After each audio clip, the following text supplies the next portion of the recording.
Come with me to a magical place where being labeled the pork queen is a compliment, where being nice is just a way of life, and where all leaders of the free world must pass through. Welcome to Iowa. Whether you're a current Iowan, an Iowa expat, or an Iowan at heart, this show is for you. This is the Iowa Podcast. Real Iowans, real talk, no drama. I'm Justin Brady. Every year it happens. We go through an election in this country, and it's one of the things that makes this country great, but it's also a bit annoying. And it's especially annoying for libertarian candidates all the time.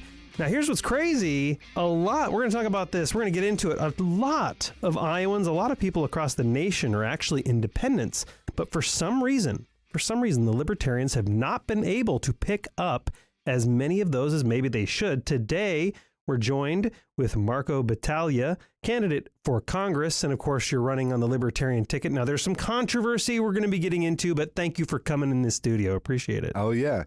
And officially, I guess I'm a write-in candidate. I'm registered Libertarian, but I guess from today through November, I'm cool with being independent because they won't let me be on the ballot as Libertarian. Right, you've been kicked off the ballot. Now, I should say, for those watching online in video, you weren't aware until like last second this was in person and actually video recorded. And I will say, everybody, that is on me. I did not let you know you were. So you're like super cash. I mean, my apologies. I didn't let you know it was video. Eddie versus Wolverine is kind of my normal day off attire, but I didn't realize that until just a few minutes ago. He got here and he's like, "This is video." Luckily, I live pretty close. And actually, my youngest son, Justice, his ma worked at Cinnaholic and worked at the coffee shop, the Dryburg or whatever that was right. Drayburg, yeah. Drayburg, yeah. So for those that don't know, the studio is in the East Village, like right by the Iowa Capitol. So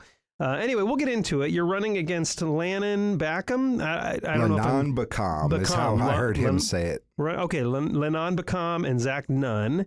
And for those that don't know, excuse me, we were having LaCroix today for those that don't know, no libertarian candidate has ever won a federal office in the state of Iowa. So, of course, you have tried a few times, and we'll start there. Ending the Fed is one of the things you're running on. And then this is one I'm particularly interested in. This is probably a good place to start, and we'll talk about ballot access later. We're going to get all that in here. You guys... Republicans challenged you, got you kicked off the ballot in the state with stuff I don't understand. So for those of you listening thinking, I don't understand what happened there, we're definitely going to be getting into that. But let's start with ag and medical freedom. I don't know what that, I mean, it sounds interesting to me. Yes. I don't know what that is. So agriculture, but the medical freedom part, is actually why I came from behind the curtain and became a candidate. I was initially inspired. Have you ever heard of an Iowan named Benton McKenzie? I have not. He's passed away now, but he was making his own cannabis oil as medicine to treat what he said was that it was keeping some tumors like on his side at bay. I don't know that he ever considered it a cure, but I think it was a medicine to him that was helping him with his ailment. And, he got arrested. I don't know exactly how he got initially in trouble. Got his medicine seized and I think his family got dragged into it. And that was when Branstad was governor. He was governor forever, but that was towards the end. And Kim Reynolds was lieutenant governor. And, I called the office, just did everything a normal person, a normal kid at the time could do, and never heard anything back. And then he wound up in jail and wound up passing away. And I just didn't, if I could help it, I didn't want that to happen to any of my friends or family or me ever again in Iowa. So I got active. And this is what kind of got you into politics. Yeah, but I think a wide spectrum of things that are plant and fungi should be considered medicine and not contraband or illegal, like psilocybin, mushroom, cannabis is obviously the obvious one that is, I would say it's the populist thing to do would be to decriminalize and legalize cannabis. And obviously most states have. But, basically anything that we could go in our backyards and find, I don't think should be criminal or illegal. Mm-hmm. And this is where, like, at least up until recently, because recently now, recently now, Democrats and Republicans, at least in some states randomly, I don't have all the data in my back pocket, have been more receptive to cannabis and medical marijuana and just recreational marijuana in general. Didn't always used to be that way. Libertarian Party used to be the party of full legalization of not just marijuana, but drugs in general. And so is the Libertarian Party kind of losing their edge on that issue? Like, that used to be the druggy party. I think that's the toughest part about being a libertarian over a long period of time is as those different ideas become more socially acceptable, the Democrats and Republicans take them into their platforms. Mm-hmm. Yeah. Iowa's really interesting because we had a governor and senator, Harold Hughes. He was governor just before Robert Ray, I believe. And when Kennedy was president, he was then running for senator, or he was senator. And no, actually, he was governor while JFK was president. But when he was a senator, introduced legislation to legalize marijuana, and this was like 1971. So Iowa had a senator that was on the forefront of this, and many people around the world call him actually a leader on like alcohol rehabilitation, drug rehabilitation. He would go into like these heroin dens and actually talk to people. So could you imagine that? Like, could you imagine Zach Nunn or Kim Reynolds doing that? He actually got stabbed at one of them. And what he said he said, we walked into this guy's place, so don't press charges. Like, he was a special person. His name was Harold Hughes. Yeah. So, okay. So here's the thing, like, and you're aware of this because you mentioned that there's a lot of baggage that comes. I think it was a Bleeding Heartland article. I think you mentioned there's a lot of baggage. I love that lady. Yeah. Laura Bellin. Yeah. Laura Bellin. She's been on this reporter. show. Yeah. Yeah. She's been on this show. So you mentioned that there's like a lot of baggage that kind of comes with being a libertarian. And so as you're talking, like, I see the anarchy tattoo, and the libertarians are like the party of like drugs. And there's sometimes libertarians get this label as being kind of the frat or the fraternity party. No doubt. And they're just kind of there. They like to complain. No one actually takes them seriously.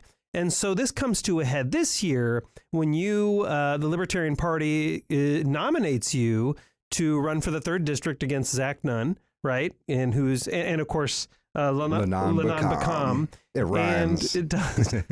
And what happens is the accusation, the Supreme Court has now backed this, you didn't do it right.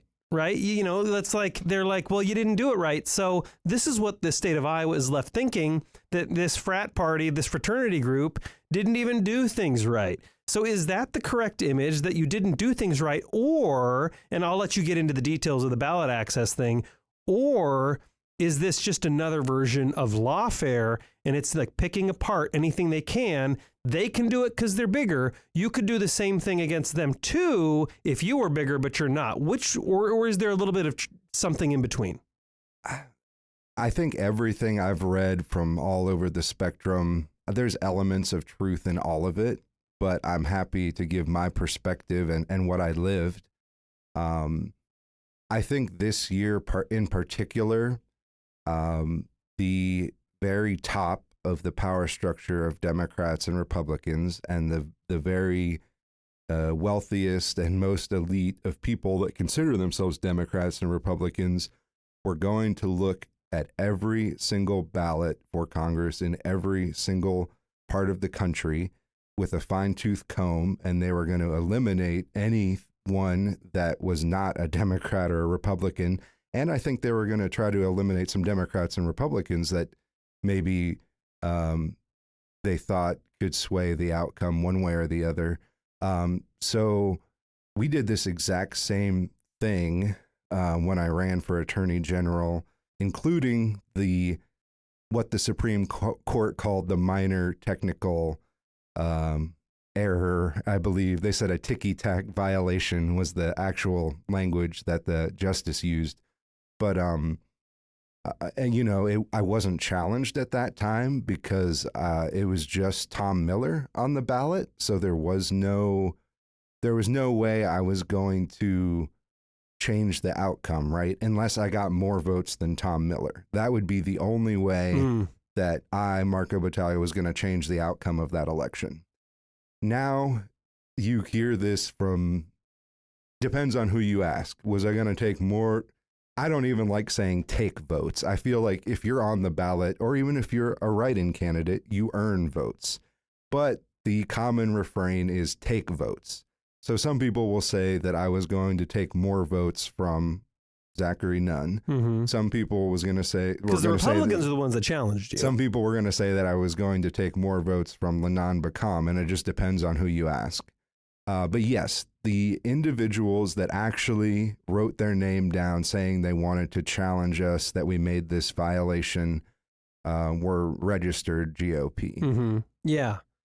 So in this case, it sounds like even the Supreme Court justices deduced that they were just worried that this election is going to be so close that even if a few Republicans, even hundreds, decided to vote for me instead of Nunn, that it could have swayed it to Bacam. Well, it was that close when it came down to Axney Nunn, right? Yeah, it was like was I don't think nobody else was on the ballot that time. I don't think. True, that's true.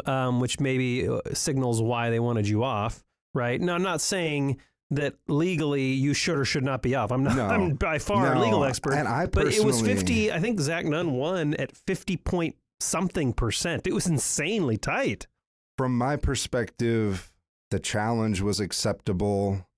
But where things went off the rails is the penalty. I think that's what you said. You said that normally the penalty should be a fine, but instead it got you completely removed from the ballot. This is the debate, right? If they played this very well to their credit, because they gave it very little time for there to be some other kind of way to rectify it rather than just remove us from the ballot. So they didn't just kick me off the ballot. They kicked off two Marine veterans, Charles Aldrich and Nicholas Gluba. And Nicholas Gluba is actually on his city council in Lone Tree, Iowa.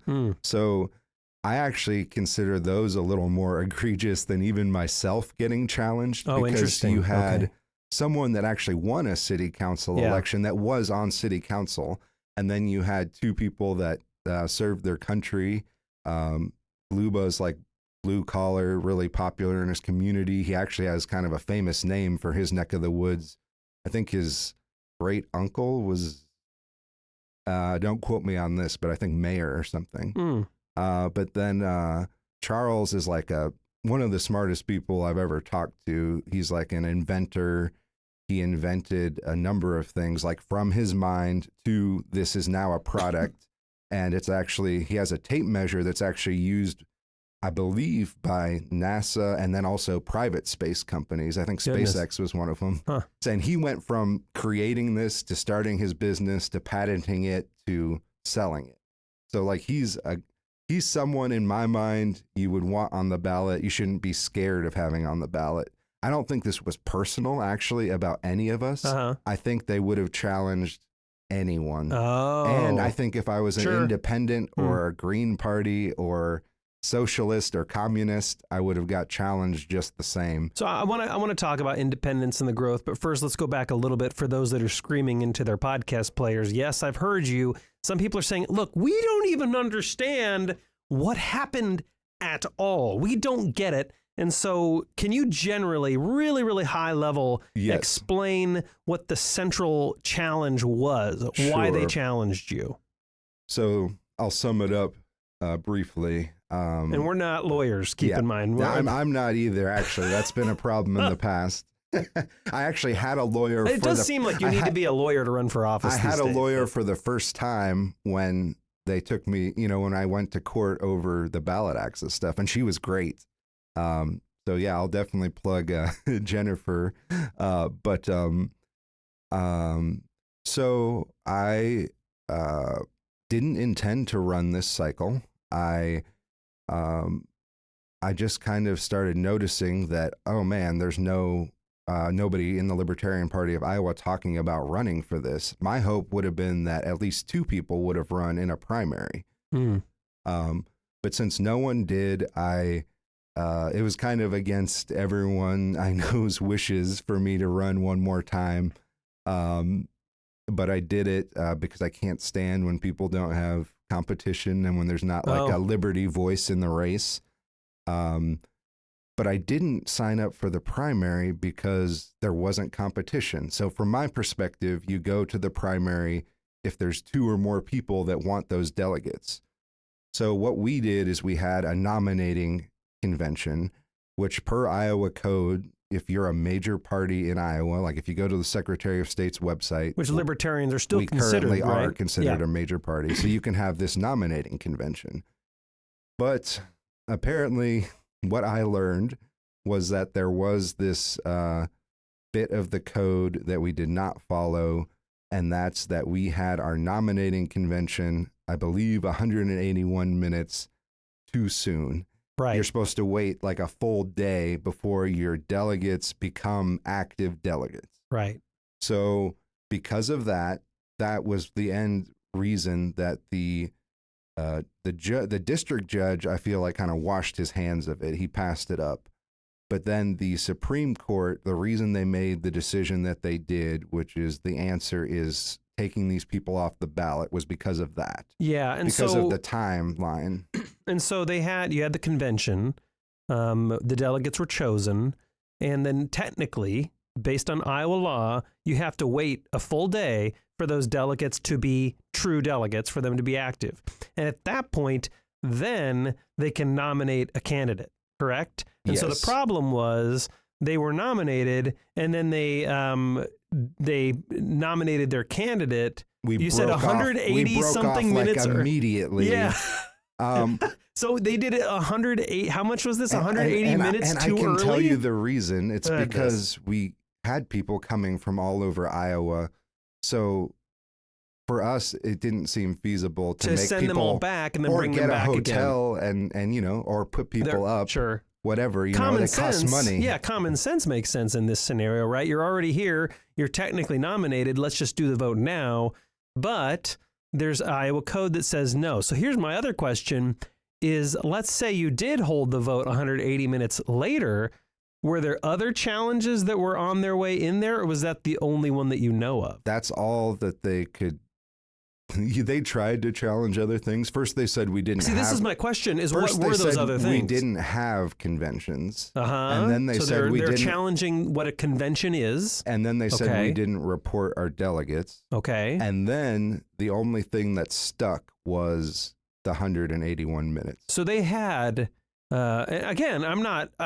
This was like a sliding scale, which is this is what makes the plot thicken, and what makes it thicken even further is that I was made aware of the 181 minutes. I was made aware soon enough that we could have had a reconvene and fix this problem. I told my party of this, and I told the Secretary of State's office of this. Everyone says, you know, be an adult, take responsibility, which is funny. You know, they're telling me, an adult, to be a father of 2, to be an adult, whatever. I got thick skin. I can take it. But I'm telling you now what I did. If I'm guilty of anything as an individual, it is of trusting the Secretary of State's office, the district court, and the Supreme Court to do what I thought was the right thing. I went to the Secretary of State's office multiple times. I called them multiple times. I wrote them multiple times. I was told by the office, and I'm not going to throw the individuals under the bus, that this would not be a problem, the 181 minutes. I was told by my party that this shouldn't be a problem. Wow. So this was before the deadline to fix this, right? So, you know, I could have even actually say they said, okay, we don't have time to have a reconvene. I could have gone out and got signatures and still, you know, got on the ballot as an independent candidate, which honestly, at this point, I'm even more over the whole party process than I was before. But So there was multiple ways I, as an individual, and my team could have addressed this. But here's what I found out. The Secretary of State's office is under no obligation to actually help a candidate. Mm-hmm. So the fact that someone in the staff told me doesn't it would mean be anything. okay doesn't mean anything. And then the fact that the Secretary of State and the Attorney General didn't want to take my side doesn't mean anything. They could say whatever they wanted to say at that hearing. The fact that the district judge didn't want to hear all that is up to him. The fact that the Supreme Court justices didn't want to hear all that is up to them. Yep. So I don't feel like I was wronged. I just feel like you learned a really harsh lesson. I learned a harsh lesson. I learned a lot of harsh lessons repeatedly for a period of weeks. I think what's really interesting. And then they put my picture on every paper and every news story for my party screwing up, and that was like, you're now the face of the Iowa Libertarian Party screw up. When you've run for office for 10 years and you try to stick to the issues, you want to be on those things for an issue, not for a ticky-tack minor technical violation. I think that's the Supreme Court justice interesting thing quote. that sticks with me, though, is that you caught the error. And again, whoever at the Secretary of State office, they're not obligated to tell, whatever, that's fine. But what's interesting is you caught the error. Secretary of State office says, nah, it's fine, don't worry about it. But what's crazy is your own party says, no, you're good, this won't be a challenge, this won't be a problem. And it was, which is interesting. Now, do you know if, again, no harm towards the Secretary of State office, Paul Pate's been in here, good guy, we love him here. But do you know if the person you spoke with at the Secretary of State office may have talked through the chain and said, hey, by the way, Republicans, if you want to get Battaglia off the ballot, this is a concern they had. Maybe this is something useful. Do you know if there was a little back channeling that went on? Unfortunately not. I didn't take it there. And again, this is not a leading question. I don't have insider information of this, but I am kind of wondering, I'm like, just the fact that you caught it, would someone have caught that later? I don't even know the answer to that. I can't honestly tell you how much the judges and the justices and the other lawyers and Paul Pate and Brenna Bird know about this. I can tell you how much Rob Sand knows about this because he actually defended you. Research. And he didn't defend me as a libertarian. He didn't defend me as Marco Battaglia. He defended the 3 people on the ballot that he didn't feel should have been kicked off the ballot.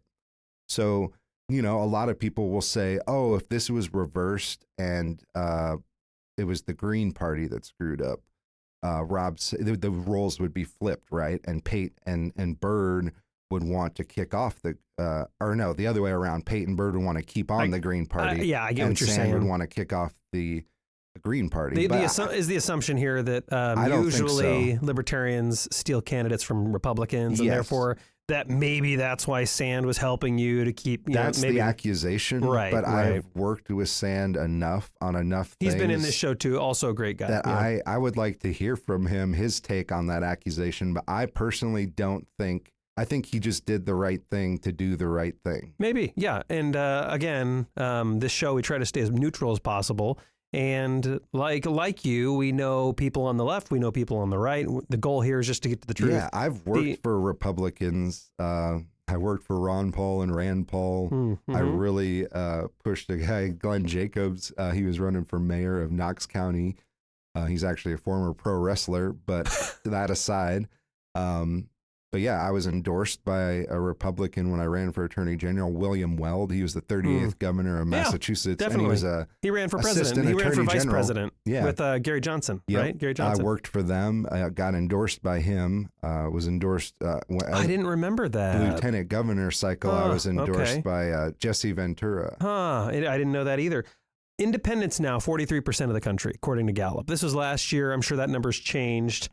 And basically everybody I talk to, whether they're a Republican or Democrat, says the same thing.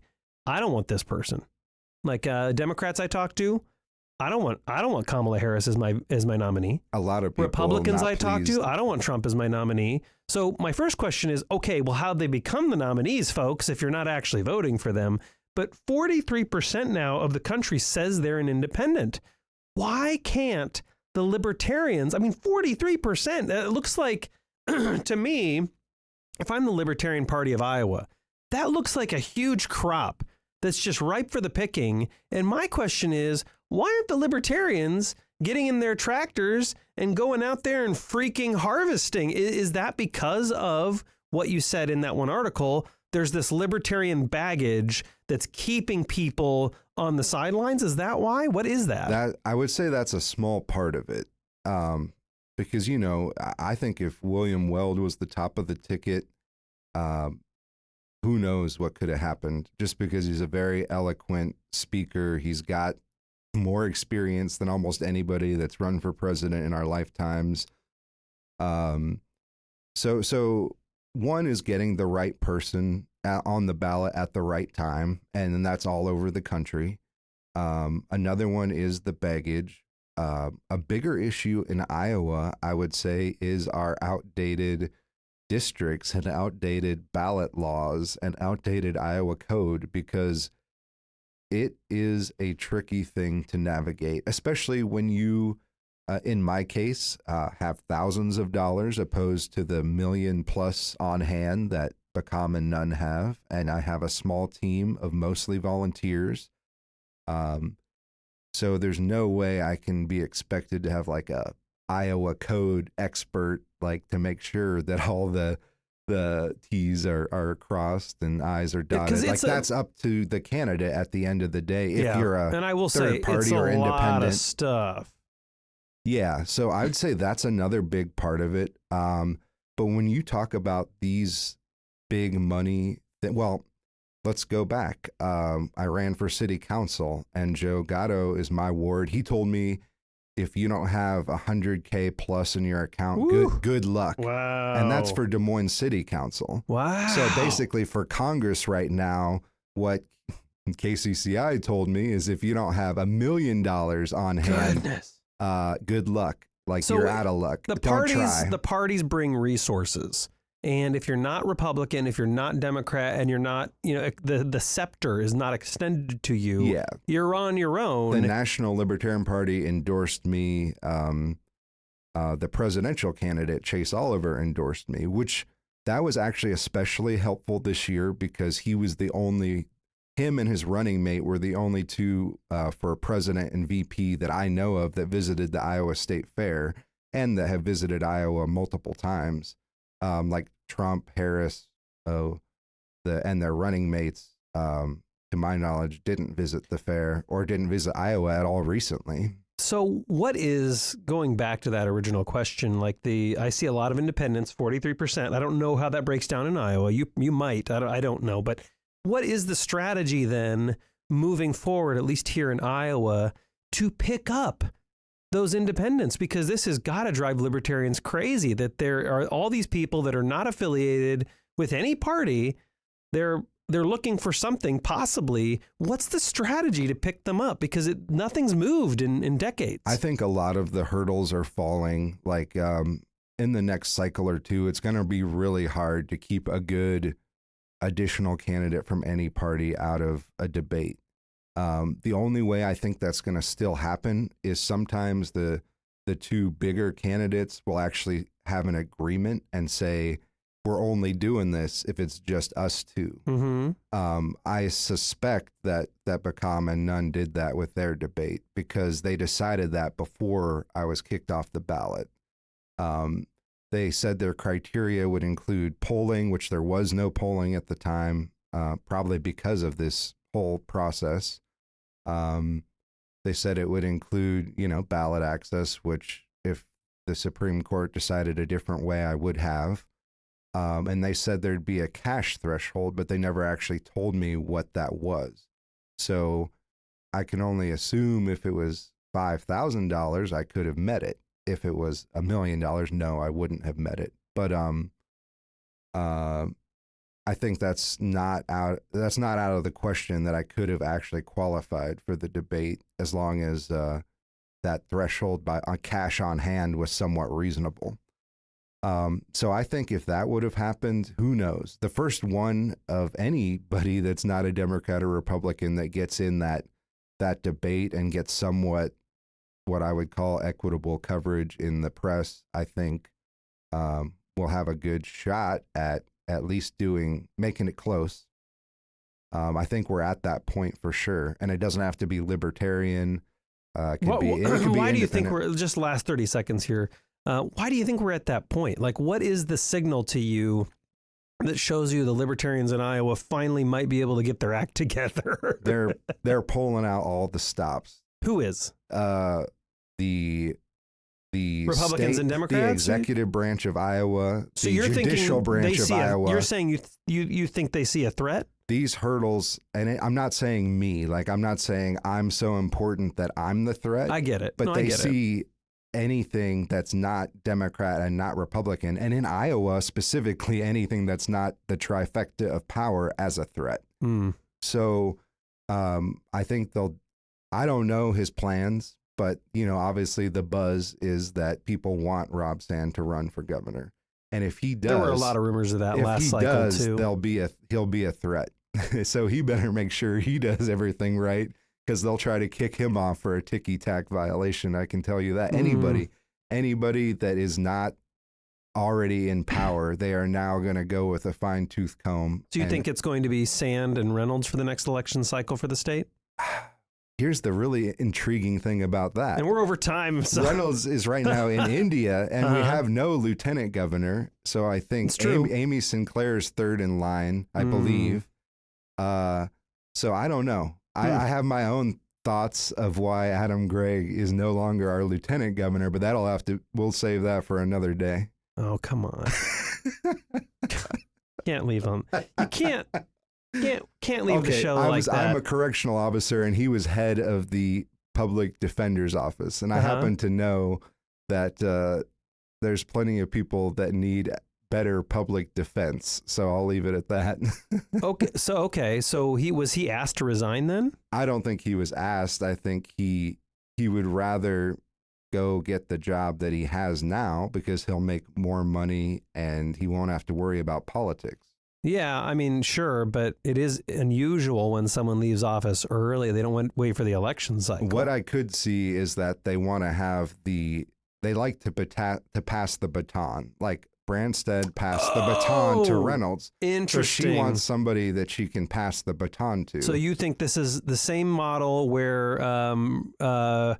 Governor Branstad stepped out and Reynolds stepped in? You think there's another switch coming? That would require that would require the governor stepping down, though, not the lieutenant governor stepping down. Well, whoever they put up as lieutenant governor, I think that'll be someone they want to be able to pass the baton. Interesting. Maybe not. That's not the concrete plan, but they want that to be a possibility. Well, we will be watching. Marco Battaglia, candidate for Congress. Write in. If you want to vote for Marco, you're going to have to write him in. He's not on the ballot. What is the website in case people want to reach out to you and see the platform? Marco4congress.com. It's the number 4. But yeah, you can just put up Marco Battaglia, Iowa, and find me on any social media. Perfect. And yeah, I'm still, anything that I haven't been uninvited to, I'm still going to be at between now and November 5th. Marco, thank you so much for coming on the Iowa podcast. Pleasure to have you here. Yeah, it's been awesome. Thank you. And to my fellow Iowans, Iowa expats, and Iowans at heart, thanks for listening and subscribing to the Iowa podcast.